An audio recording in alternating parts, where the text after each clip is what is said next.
여러분 반갑습니다.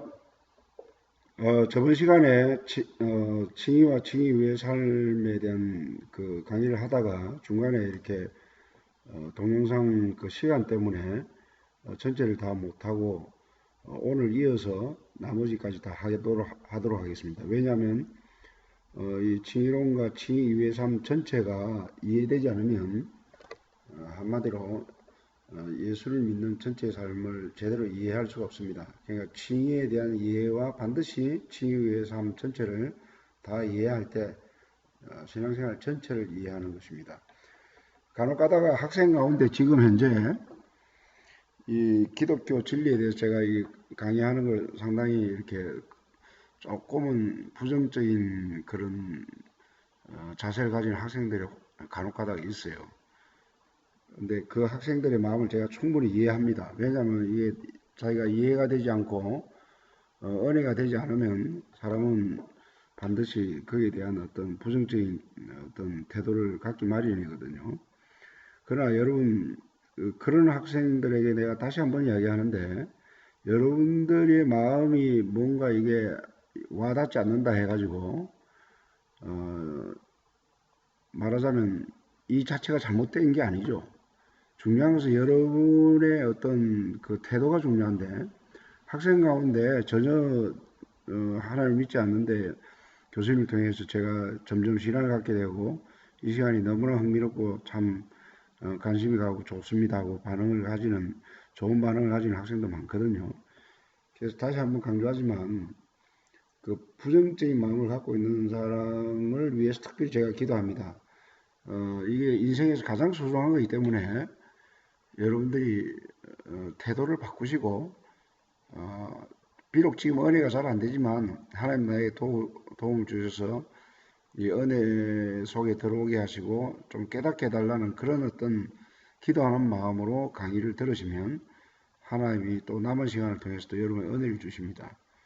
자, 서두가 길었는데 칭의의 삶 전체를 좀 간단 명료하게 신속하게 소개를 하고자 합니다.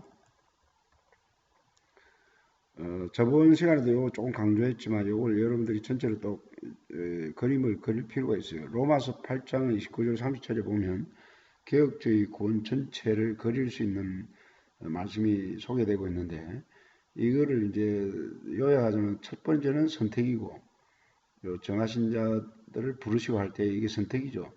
근데 예수 그리스도를 중간에 이제 믿는 자에게 죄사함과 어렵다 하시죠. 근데 여기 이제 어렵다 한 다음에 영화롭게 한 요 과정 속에 여기 생각이 돼 있는데 사실 어렵다 하신 자를 다음에 이제 우리가 영화롭게 되는 거죠. 부활을 통해서 영원한 신령한 몸으로 변화되어서 영원한 천국에 산다고 성경은 약속을 하고 있는데 요 어렵다함을 얻고 예수를 믿을 때 재산과 어렵다함을 얻는데 이 어렵다함을 얻고 난 이후에 우리가 바로 천국에 들어가는 게 아니거든요. 예수를 믿어도 일단은 각자의 어떤 삶에 따라서 상당한 기간 동안 이 땅에 살아야 되잖아요. 이 땅에서 예수를 믿는 삶을 지속하는 이것을 다른 말로 칭의 이후의 삶 혹은 성화의 삶이라고 이야기한다고요. 칭의 이후의 삶에 대한 특성에 대해서 이걸 정확하게 알아야 신앙생활을 하는 게 어떻게 해야 승리하는 삶이고 어떻게 해야 바르게 하는 걸 알아야 제대로 된 하나님과 동행하고 축복된 그런 삶을 살 수 있는데 오늘 한국 교회가 특별히 이 부분 물론 칭의도 많이 부족하지만 칭의 위의 삶에 대한 이 내용에 대한 가르침이 너무나 부족해요. 그래서 뭐 각자 나름대로 그냥 자기 개성대로 신앙생활 하는 경우가 많고 참으로 이게 너무나 혼란스럽다고요. 여러분들은 이 전체 그림을 오늘 강의를 통해서 칭의의 삶이 어떤 특성이 있는가를 정확하게 아셔서 주님 믿는 것이 이렇구나라는 것을 분명히 깨닫는 복된 시간이 되었으면 합니다. 저번 시간에도 이거 말했죠. 우리 예수 믿게 되면 우리가 어렵다면 얻었지만 죄성과 어떤 그 부패성이 남아있다 그랬잖아요. 그래 예수 믿는 사람들도 끊임없이 죄를 범할 가능성이 항상 이 땅에서는 있는 겁니다. 그래서 예수를 믿어도 육신의 소욕이 있기 때문에 여러 가지 어떤 뭐 거짓말도 할 수 있고 뭐 미화도 할 수 있고 질투도 할 수도 있고 여러 가지 교만할 수도 있고 뭐 인간의 그 죄성이라는 게 끝이 없지 않습니까? 그러니까 예수를 믿어도 우리 속에 그런 죄성이 완전히 없어진 게 아니거든요. 물론 이제 성령의 도우심으로 거룩한 마음을 품을 수는 있는데 그 죄성과 부패성과 그 다음에 주님의 마음을 품는 요 사이에 어떤 갈등이 있는데 이걸 어떻게 해결해야 되는가 이거를 자세히 공부하면서 여러분 아셔야 된다. 그래서 칼빈이 유명한 말을 했는데 천국 갈 때까지 우리는 일평생 회개의 삶을 살아야 된다 이런 말을 했습니다. 그리고 이 땅에서 그리스도인들이 주님을 믿으면 3대 적이 생깁니다. 지피지기면 백전백승이라고 예수 믿게 되면 우리를 이렇게 유혹하고 우리를 넘어뜨리게 하는 그런 죄에 대한 유혹이 3대적이 있는데 이걸 분명히 알아야 됩니다. 요한일서에 보면 이런 말이 있습니다. 이 세상에 있는 것들을 사랑치 말라. 누구든지 세상을 사랑하면 하나님의 사랑이 그 속에 있지 아니하니 이는 세상에 있는 모든 것이 육신의 정욕과 안목의 정욕과 이생의 자랑이니 다 아버지를 이렇게 쫓아온 것이 아니라 세상으로 쫓아온 것이라. 주님 믿는 사람들이 우리가 바로 천국 가는 것이 아니라 이 땅에 살아야 되는 과정 속에서 상당한 갈등을 많이 느낍니다. 왜냐하면 이 세상에 있는 것을 사랑하지 말라고 성경 말하고 있거든요. 그럼 이 세상에 있는 것이 뭐냐? 이걸 분명히 규명을 해야 되는 것이 이 세상에 있는 것들은 한마디로 여러 가지 타락한 문화라든가 어떤 하나님께서 원치 않는 어떤 세상의 어떤 잘못된 가치관이라든가 그러니까 하나님의 말씀에 일치되지 않는 이 세상의 여러 가지 어떤 가치관과 뭐 문화와 여러 가지 예술과 왜냐하면 이게 이 세상에 있는 모든 것들이 하나님의 뜻을 쫓아 난 게 아니고 인간의 어떤 육신을 쫓아서 안목의 정욕과 이생을 자랑을 쫓아서 난 것들이 참 많거든요. 요거는 이제 이 세상을 사랑하지 말라는 이 뜻을 여러분들이 정확하게 좀 이해를 하셔야 될 게 잘못된 가치관과 잘못된 문화, 특별히 잘못된 문화와 잘못된 가치관. 뭐 문화라 해가지고 전부 나쁜 건 아니죠. 아주 경건하고 좋은 문화도 많죠. 그러나 아주 문화 중에서도 아주 말초적이고 자극적이고 선정적이고 뭔가 이렇게 그 육체적인 어떤 쾌락을 자극하는 그런 뭐 영화라든가 그런 어떤 좋지 못한 예술과 이런 것들이 많지 않습니까? 그러니까 그런 것들을 이야기하는 거죠. 기업을 하더라도 뭐 하나님 영광을 위해서 돈을 벌면 좋죠. 그러나 하나님을 떠나서 순전히 돈만을 위주로 해가지고 출세를 위주로 해가지고 그거를 쫓는 사람들이 굉장히 많거든요. 그러니까 우리가 예수를 믿으면 자기의 욕심을 십자가에 못 박고 하나님이 주시는 성령의 소욕으로 살아가야 되는데 이게 참 쉬운 과제가 아니죠. 그러니까 특별히 예수 안 믿는 사람은 아이고 이거 어려워서 이거 뭐 나하고는 전혀 해당이 안 되는구나라고 쉽게 결론 내릴 수도 있는데 천만의 말씀 하나님이 여러분들이 주님을 믿으면 이 육신의 정욕과 안목의 정욕과 이생의 자랑을 이길 수 있는 영적인 힘과 권세와 능력을 주십니다. 그 세상을 이길 수 있는 힘을 주시는 거죠.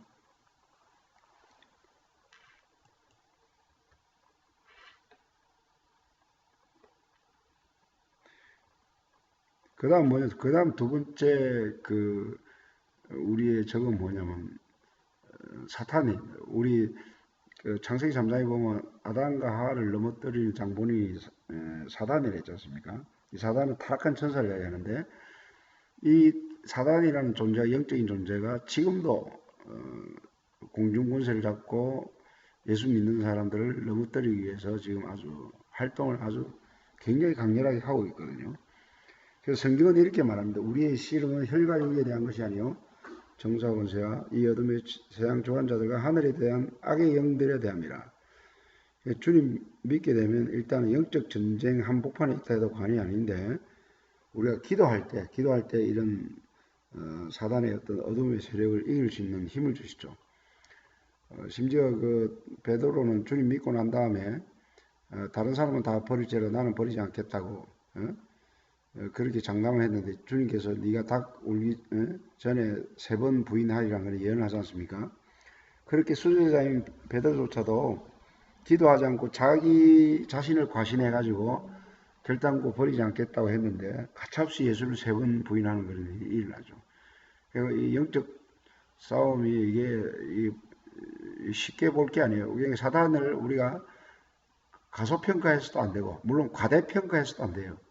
예수를 믿는 사람들은 이 영적 사단을 이길 수 있는 힘을 주기 때문에 그래서 성경은 그 베드로전서 5장 7절에 이렇게 말합니다. 근신하라 깨어라 너희 대적마귀가 우는 사자같이 삼킬 자를 찾나니 우리가 주님 편에 서지 않고 말씀으로 무장하지 않고 예수를 믿어도 까딱 어떤 자기의 생각에 이렇게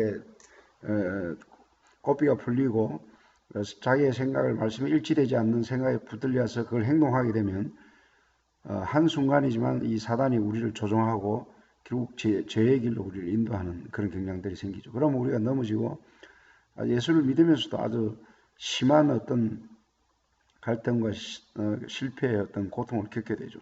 근데 하나님은 이렇게 고통을 겪는 자녀들을 다시 또 이렇게 회복시켜서 은혜 가운데 일으키셔서 신앙생활을 바르게 할 수 있도록 하나님 또 도우시는 그런 역사가 있습니다.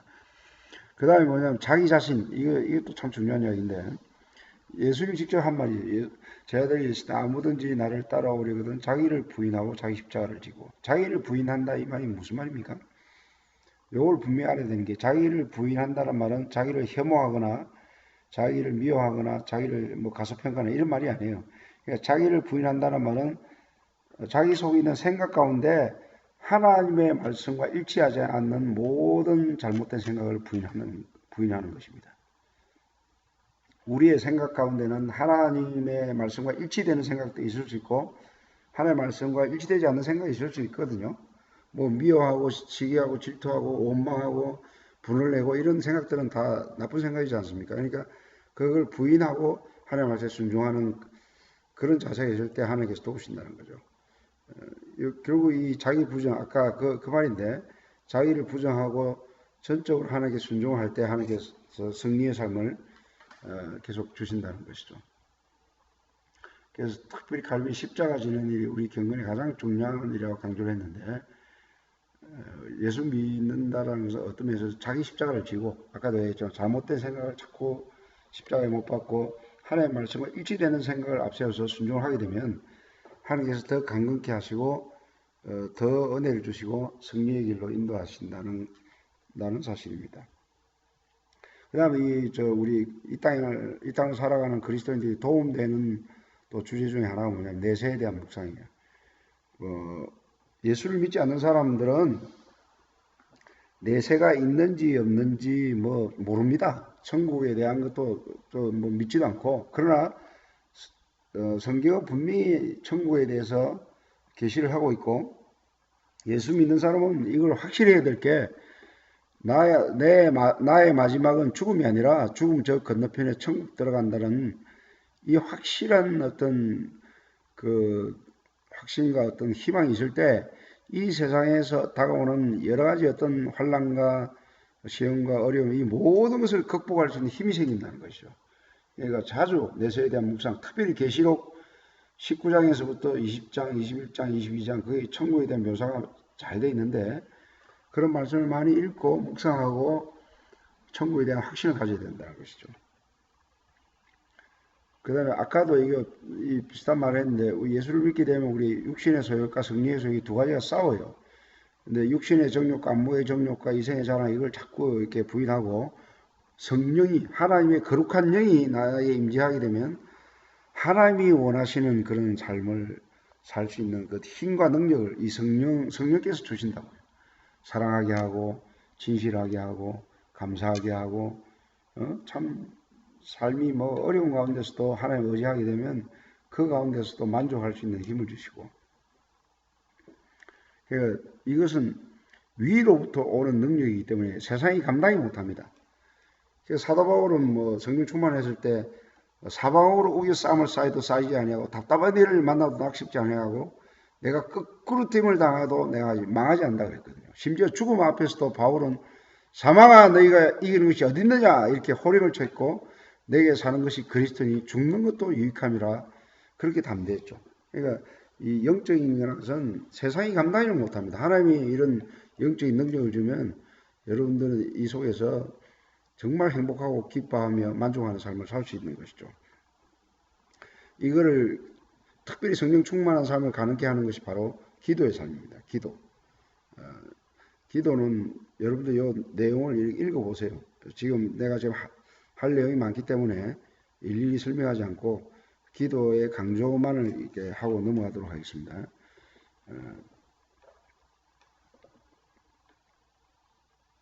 기도는 그리스도인에서 최고의 무기입니다.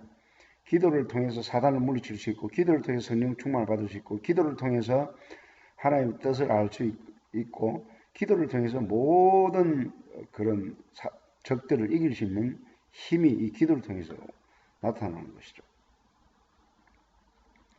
그 다음에 이제 칭의와 자유인데, 우리가 예수를 믿게 되면 여러분 이거 아셔야 되는 게, 우리 학교에도 진리가 너희를 자유케 한다는 말이 있잖아요. 이 자유가 뭐냐면 정죄로부터의 자유죠. 예수 믿는 사람은 심판을 안 받죠. 예? 결코 정죄함이 없나니 생명의 법이 죄와 사망의 것들을 해방했습니다. 내가 진실로 너희에게 이르노니 내 말을 듣고 또 내 보낸 자를 믿으면 영생을 얻었고 심판에 이르지 아니하니 이미 사망에서 생명을 옮겼다는 것이죠. 그러니까 주님 믿는 사람들은 이 땅에서 죽음을 두려워할 필요 없고 이미 그 정죄로부터의 자유가 주어진 것이죠. 진리가 너희를 자유케 하리라. 그 다음에 율법의 강요로부터의 자유. 우리가 구원을 얻은 것은 율법을 지켰기 때문인 것이 아니고 오직 믿음으로 오늘 구원을 얻었거든요. 그래서 구원을 얻은 자는 어떤 삶을 살아야 하느냐면 은혜로 구원을 얻었기 때문에 은혜 가운데 율법을 지켜야 되거든요. 이 율법을 지키는 동기가 구원을 얻기 위해서 지키는 게 아니라 오히려 구원을 값없이 받았기 때문에 기쁨과 감사함과 자원하는 마음으로 심지어 성령의 도우심으로 율법을 지키니까 억지로 이 계명을 지키는 게 아니다는 거예요. 혹시 이 계명 안 지키면 내가 하나님 지옥 가게 하나 그런 게 아니라는 거죠. 이미 율법의 정죄와 심판에서 완전히 해방됐기 때문에 감사함으로 마지못해서 지키는 게 아니라 자발적으로 감사함으로 사랑으로 지킨다는 것이죠. 여러분 결혼한 부부가 부인이 남편의 어떤 예를 들어서 집에서 남편의 어떤 와이셔츠를 빨면서 사랑이 있으면 그 일이 고될까요? 그렇지 않죠. 남편에 의해서 하는 모든 일은 사랑이 있으면 즐겁죠. 부인이 하는 일. 그렇습니다. 우리가 율법도 그래요. 하나님이 우리의 남편이고 우리가 신부인데 하나님이 하라는 그 일을 기쁨으로 하면 다 감당할 수 있는 힘을 주시죠. 그 다음에 중립적인 건 뭐냐면 이 교회 이제 율법이라는 것이 이거 해도 되나 안 해야 되나 이렇게 자꾸 조그만 일도 이거 해야 되나 안 해야 되나 이렇게 따지다 보면 굉장히 기독교가 우리를 자유케 하는 게 아니라 오히려 우리를 올가매는 어떤 부자유케 하는 그런 느낌이 들지 않습니까? 근데 이 중립적인 것로부터의 자유 이것도 상당히 중요한 내용이에요. 사실 교회에서 사사로운 것 같지만 아주 중요한 내용이라고 해요. 교회에서 어떤 옷을 입어야 하나? 여러분 교회에서 가능하면 경건한 옷을 입어야 당연하죠. 그러나 예를 들어서 여성이 여름에 더워가지고 핫팬츠를 입었다 해가지고 그 핫팬츠 입은 게 죄냐? 절대 그렇지 않습니다.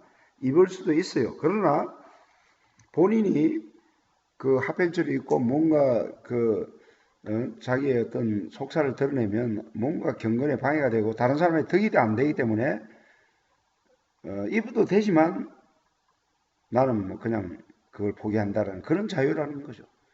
어떤 사람은 주일 성수한다 해가지고 주일날 성소는 이제 다른 거 하지 말라는 그런 내용이다 보니까 죄송합니다.